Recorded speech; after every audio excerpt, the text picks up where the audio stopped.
नमस्कार, आप देख रहे हैं हिंद न्यूज 9। मैं आपके साथ संगीता खुराना। राजनीति की बात करेंगे।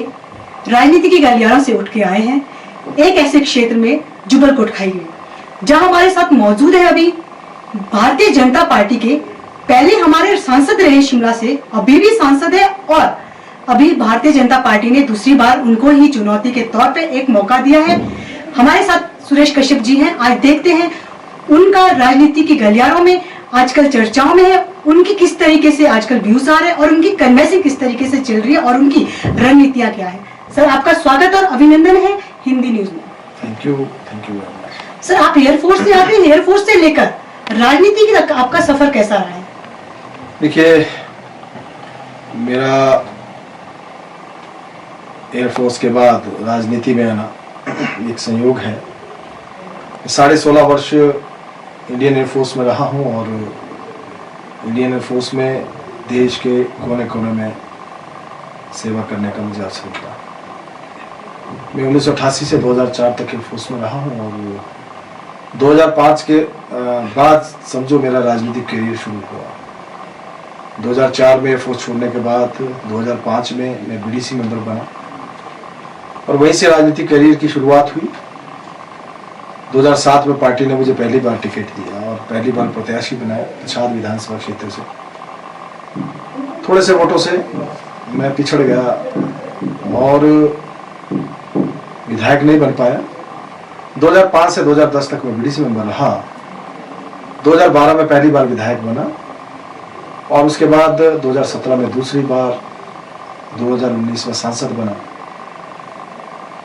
तो इस तरह मेरा राजनीतिक करियर प्रारंभ हुआ। अगर मैं संगठन की बात करूं तो भाजपा में मुझे एक मंडल के महामंत्री के रूप से लेकर अनुसूचित जाति मोर्चा का जिलाध्यक्ष, प्रदेश महामंत्री, प्रदेश अध्यक्ष और उसके बाद पार्टी के प्रदेश अध्यक्ष के रूप में मैंने कार्य किया। 2005 से लेकर 2024 तक लगभग 19 वर्ष का जो मेरा राजनीतिक सफर रहा है, उसमें मैं पार्टी का आभारी हूं कि मुझे समय समय के ऊपर पार्टी ने मौका दिया। संगठन में भी मुझे कार्य करने का मौका मिला और पंचायत से लेकर और पार्लियामेंट तक मुझे अवसर मिला कि मैं पंचायत में भी सेवा कर सकूं, विधायक के रूप में भी और सांसद के रूप में भी कार्य कर रहा हूं। तो 19 वर्ष के लगभग 19 वर्ष का जो मेरा राजनीतिक कैरियर है, उसके दौरान मैं पार्टी का आभारी हूं कि मुझे प्रदेश अध्यक्ष तक का काम करने का मौका मिला और बीडीसी मेंबर से लेकर सांसद तक मुझे काम करने का मौका मिला और अब पार्टी ने दूसरी बार प्रत्याशी बनाया है। पार्टी ने मौका दिया है, फिर से देश सेवा करेंगे। सर, इसी के साथ साथ आपसे और एक प्रश्न लेना चाहूंगी। केंद्र सरकार ने किसानों और बागवानों की बात करूंगी। हम बागवान क्षेत्र से आते हैं, आप भी वहीं से आते हैं, और लेकिन सर केंद्र और सरकार ने कहा था इसमें बढ़ोतरी की जाएगी, लेकिन जिससे हिमाचल प्रदेश में आय बहुत कम मिली है, इसके जिम्मेवार आप किसको मानते हैं? देखिए, जहां तक किसानों की आय की बात है, मैं आपको ये बताना चाहूंगा कि माननीय मोदी जी के द्वारा जिस प्रकार से किसानों को लेकर जो काम किए गए हैं, किसानों को सम्मान निधि देना, पहली बार किसानों के बारे में किसी ने सोचा, ताकि किसान अपनी इच्छा अनुसार खाद, बीज और दवाइयां खरीद सके।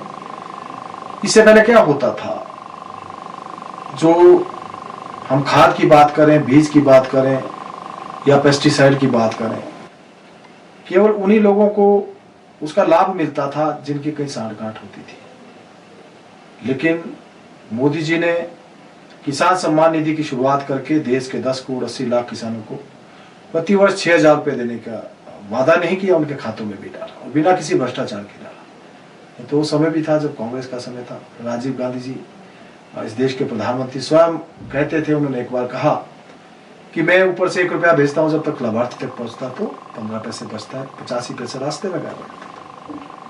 इसके अलावा जिस प्रकार से किसानों के उत्पादों को मार्केट तक पहुंचाने के लिए किसान रेल की शुरुआत हुई, किसानों को नीम कोटेड यूरिया पहले नहीं मिलता था, नीम कोटेड यूरिया मिला। गांव में जिस प्रकार से हर खेत तक पानी पहुंच सके, प्रधानमंत्री कृषि सिंचाई योजना के तहत ये प्रयास किया गया। साथ ही साथ उर्वरक खाद की उपलब्धता रहे। और आज हम देखें वैश्विक स्तर के ऊपर खादों के दाम बहुत बढ़ गए हैं, लेकिन हमारे किसानों को सस्ते दरों के ऊपर खाद उपलब्ध हो, इस बात को भी हमारी सरकार ने सुनिश्चित किया।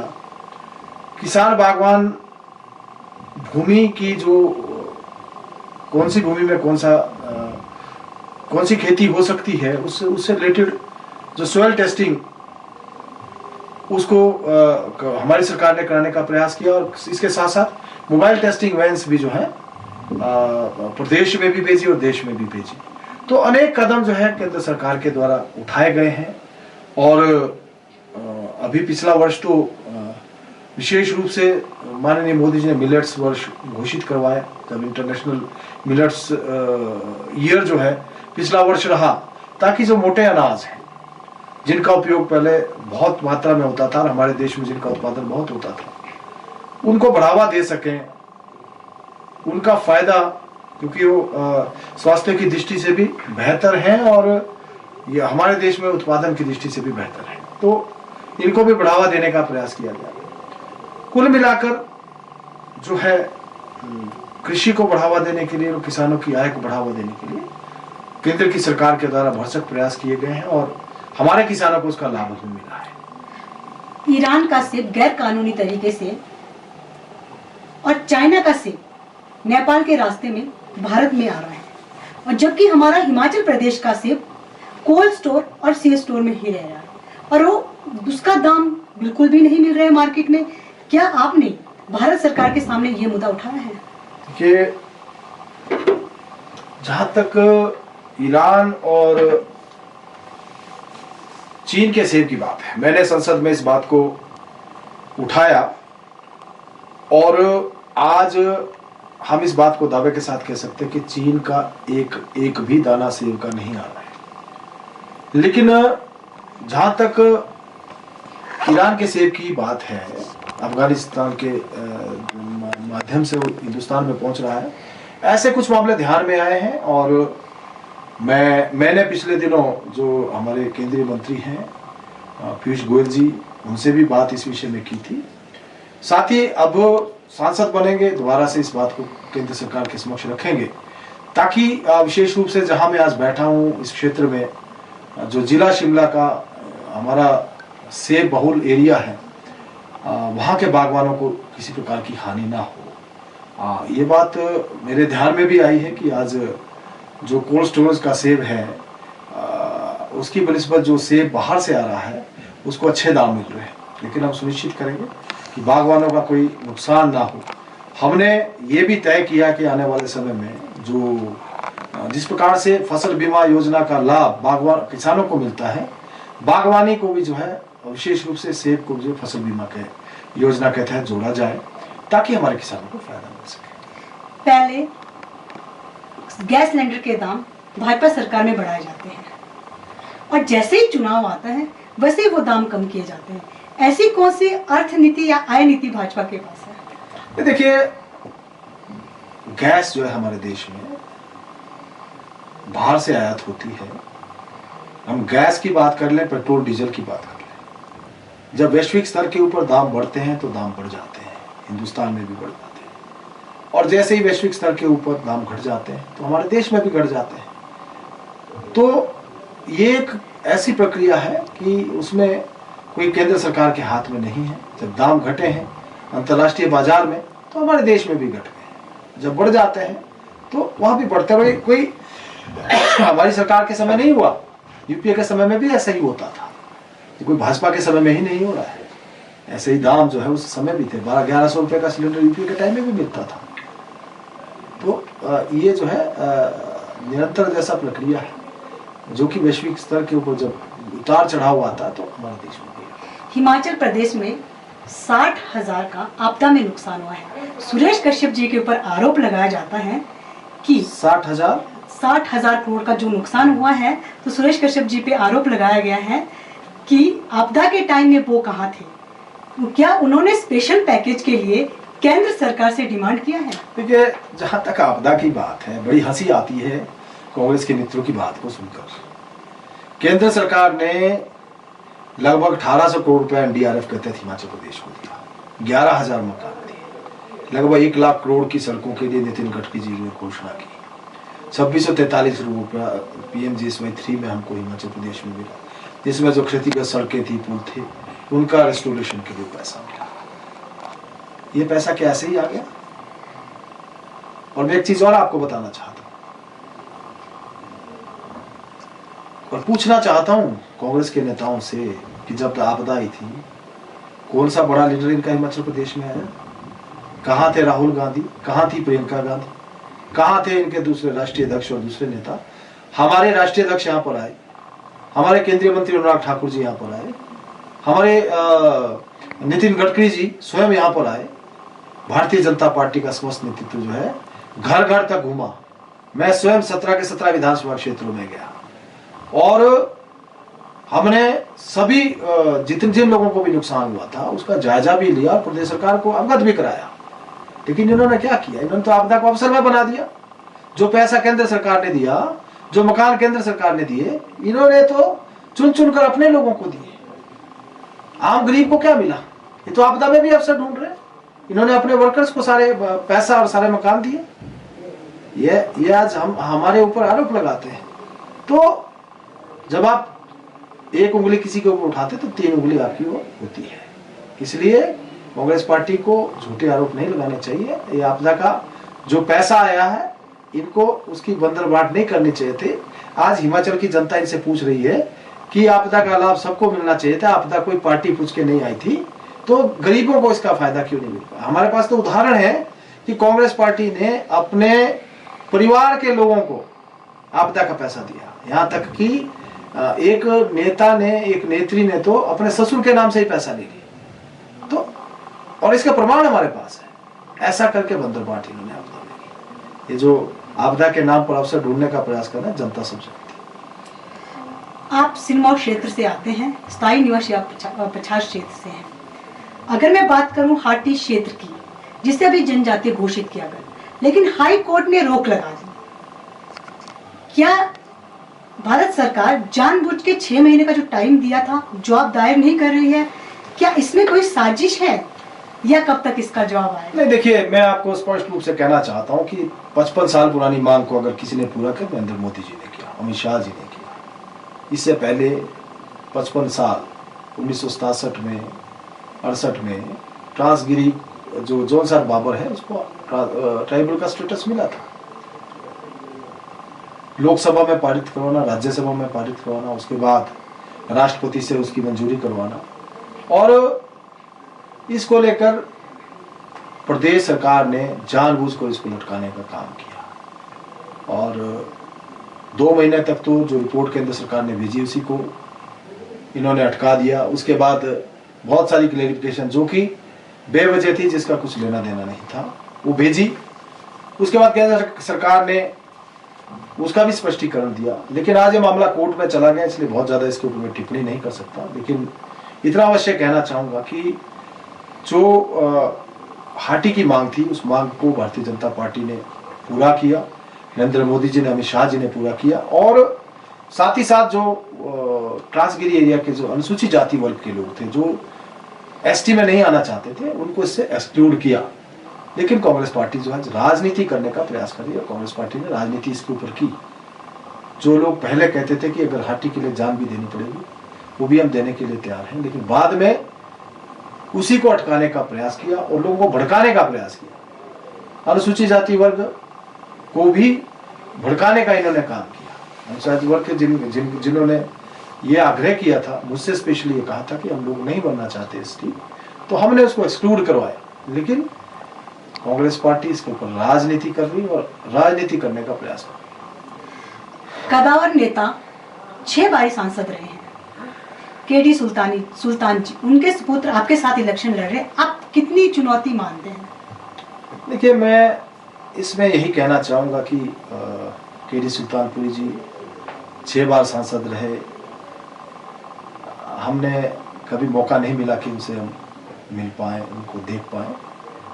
हमने केवल उनका नाम सुना है। और आज उनके बेटे विनोद सुल्तानपुरी को कांग्रेस ने प्रत्याशी बनाया है।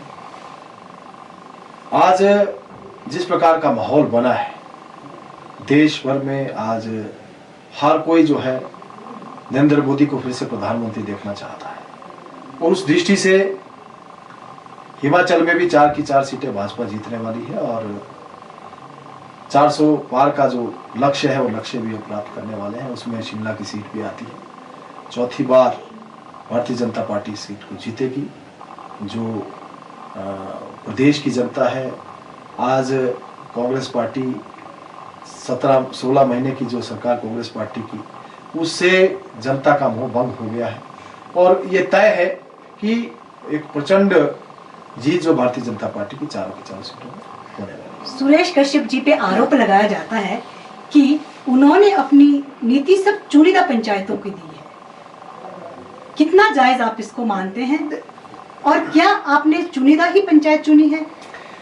देखिए, कुछ कांग्रेस के लोग इस प्रकार का आरोप लगाने का प्रयास करते हैं। मैं उनसे पूछना चाहूंगा कि मैंने तो अपनी सांसद निधि का 100% खर्च कर दिया है, जनता को बांट दी है। जिन जिन पंचायतों ने मुझसे धनराशि मांगी, जिन्होंने डिमांड की, उन सभी पंचायतों को मैंने धनराशि दी है। प्रयास किया है। कुछ पंचायतें छोटी हैं इसलिए कि सांसद निधि 5 करोड़ की राशि और करीब 1100 पंचायतें बन जाती हैं, नगर पंचायत नगर निगमों को मिलाकर। तो अब आप खुद ही अंदाजा लगा सकते हैं। इसके बावजूद भी मैंने अपनी सांसद निधि को इलेक्शन अनाउंस होने से करीब 3 महीने पहले उसका आवंटन कर दिया। कांग्रेस के कुछ लोग आरोप लगाते हैं कि सांसद निधि जो लैप्स होगी, उन भाइयों को उनको मैं बताना चाहता हूं कि सांसद निधि कभी लैप्स नहीं होती। और मैं उनको ये भी कहना चाहूंगा कि आप जो मंडी के सांसद हैं, मैंने तो अपनी सांसद निधि, आप आंकड़े मंगा कर देख लो, आप आंकड़े जो आजकल सोशल साइट्स के ऊपर सब कुछ मिल जाता है, आप उसमें देख लें कि कौन से सांसद ने कितना पैसा खर्च किया। आपको मालूम पड़ जाएगा कि शिमला संसदीय क्षेत्र के सांसद ने सबसे ज्यादा पैसा और सबसे पहले खर्च किया है। इस बात को आप जो है तथ्यों से आपको वो मिल जाएगा। और हमने 17 के 17 विधानसभा क्षेत्रों में सांसद निधि दी और एक समान आवंटन किया है। जहां मैं आज पर बैठा हूं, यहां पर भी 1 करोड़ 30 लाख रुपया मैंने दिया है और उसमें जैसे यहां पर दिया वैसे ही 16 अन्य विधानसभा क्षेत्रों में भी मैंने दिया है। और लेकिन यह बात अवश्य है कि सांसद निधि क्योंकि कोई बहुत बड़ा राशि नहीं है, उस हिसाब से जितना संभव हो पाया थोड़ा थोड़ा हमने सभी को देने का प्रयास किया है। सुरेश कश्यप जी पार्टी का एक दलित चेहरा माना जाता है। अगर हम हिमाचल राजनीति की बात करते हैं, और सुरेश कश्यप जी नड्डा जी के बड़े क्लोज माने जाते हैं, क्या ये चुनाव सुरेश कश्यप अपने काम पे मांगेंगे या मोदी के नाम पे मांगेंगे या आप जो वोट पब्लिक से मांगेंगे नड्डा जी के नाम पे? देखिए, मैं आपको बताना चाहता हूं कि सांसद के रूप में मेरा 5 साल का कार्यकाल हो रहा है, लेकिन ये बात भी नहीं भूलनी चाहिए कि 2 साल तक कोरोना काल रहा और आपको ध्यान में है उस समय लोगों को केवल जान की पड़ी थी। तब किसी को सांसद निधि भी नहीं चाहिए थी, किसी को काम भी नहीं चाहिए था। तब हर कोई ये चाहता था कि किसी प्रकार से हमारी जान बच जाए। 3 वर्ष का जो कार्यकाल रहा, 3 वर्ष के कार्यकाल में मैंने, जबकि मैं उस समय भारतीय जनता पार्टी का प्रदेश अध्यक्ष भी बन गया था, मेरे ऊपर डबल दायित्व था, इसके बावजूद भी मैंने अपने संसदीय क्षेत्र में लगभग 25,000 करोड़ से अधिक के काम कराए। आपके जुब्बल नावर कोटखाई में 200 करोड़ रुपए की सड़कें, पीएमजीएसवाई 3 में हमने स्वीकृत की हैं, 11 सड़कें जिसमें है करीब 200 करोड़ रुपया उसके लिए स्वीकृत हुआ है। और मैं आपको बताना चाहूंगा इन 11 सड़कों के लिए जो रिकमेंडेशन है वो मैंने सांसद के रूप में मैंने दी है। उसमें ना स्थानीय विधायक का कुछ लेना देना है, ना जो मंत्री जी हैं उनका कुछ लेना देना है। और मैं ये बताना चाहूंगा कि मेरे संसदीय क्षेत्र में पिछले 3 साल कह लो या 5 साल कह लो, बहुत सारे बड़े बड़े project, Renuka dam project 7,000 crore, Sawra Kuddu 2,080 crore, Sunni dam project 2600 crore, 8 कोटी से लेकर पोटा साहिब की सड़क 1426 करोड़ रुपया जो ग्रीन कॉरिडोर नेशनल हाईवे बन रहा है। इसी प्रकार से शिमला की स्मार्ट सिटी, दिल्ली के बाद दूसरी टनल अगर बनी है तो ये मेरे कार्यकाल में भी बनी है। Medical device park Nalagarh, Chandigarh से बद्दी रेलवे लाइन, चंडीगढ़ से बद्दी 4 लेन, बद्दी से स्वारघाट 4 लेन, परमाणु से कालका, परमाणु से शिमला 4 लेन। मेडिकल डिवाइस पार्क मैंने आपको पहले ही बता दिया। IIM धौला कुआं, मेडिकल कॉलेज नाहन, पाटा साहिब से विकास नगर को जोड़ने वाला पुल, उत्तराखंड को जोड़ने वाला पुल। ऐसे अनेक कार्य हुए साहब। हमारा जो एस्ट्रोटर्फ शिलारू, एस्ट्रोटर्फ माजरा, अगर मैं गिनाऊं तो बहुत सारे काम। घर घर में नल, जल जीवन मिशन में लगाने का काम। 271 मोबाइल के टावर्स आज मेरे संसदीय क्षेत्र में लग रहे हैं, 271 टावर्स। जहां जहां कनेक्टिविटी नहीं थी वहां कनेक्टिविटी जो है आज हो रही है। मैंने इसके अलावा तो मैं आपको काम बताए जो कि हमने केंद्र सरकार के द्वारा मंजूर करवाए। इसके अलावा CSR के माध्यम से मैंने बहुत सारे काम। मैंने एक सैनिटरी नैपकिन पैड का प्लांट लगवाया है और उसके माध्यम से हम फ्री नैपकिन जो है, सैनिटरी नैपकिन अपनी बेटियों को, बहनों को बंटवा रहे हैं। इसका हम एक पैसा भी नहीं लेते, फ्री ऑफ कॉस्ट हम देते हैं। हमने लाखों पैकेट जो अभी तक बांट दिए हैं। इसके अलावा मैंने चौपाल में एक एम्बुलेंस दी, मैंने पछाद में एम्बुलेंस दी, मैंने शिमला में एम्बुलेंस CSR के माध्यम से दी। एक ऑक्सीजन प्लांट CSR के माध्यम से लगवाया जिसका लगभग 40 लाख की उसकी वैल्यू आती है। मैंने हॉस्पिटल में बेड्स करवाए। मैंने अनेकों दूसरे काम जो है जो CSR के माध्यम से करवाए। और हमने प्रयास किया है कि कोविड के समय में भी, जिस प्रकार से जब कोविड की महामारी आई थी तो उस समय तो मैं क्योंकि प्रदेश अध्यक्ष भी था, तो हमने उस समय भी लोगों को किसी प्रकार की दिक्कत नहीं आ रही थी। हमने मास्क वितरित किया, हमने राशन वितरित किया, हमने सैनिटाइजर दिए, हमने लोगों को जो है दवाइयाँ पहुँचाई। तो अगर मैं आपको बताऊं पिछले 5 वर्ष के कार्यकाल के दौरान मैं कह सकता हूं कि बहुत सारे काम मेरे संसदीय क्षेत्र में जो है हमने स्वीकृत करवाए हैं, जिसका फायदा आज जो है आम जनता को मिल रहा है। आपकी आजकल एक घर घर पहुंचानी है मोदी की स्कीम्स, लेकिन आप दौरा खुद भी कर रहे हैं। आप कितना देखते हैं कि मोदी की स्कीम घर तक पहुंच गई है? क्या आपने यही पूछना चाहते हैं? मोदी की गारंटी आज घर घर तक पहुंची है। 10 करोड़ परिवारों को उज्ज्वला योजना के गैस के कनेक्शन मिले, करीब 12 करोड़ शौचालय बने, 14 करोड़ घरों में जल जीवन मिशन के माध्यम से शुद्ध पीने का पानी पहुंचा है।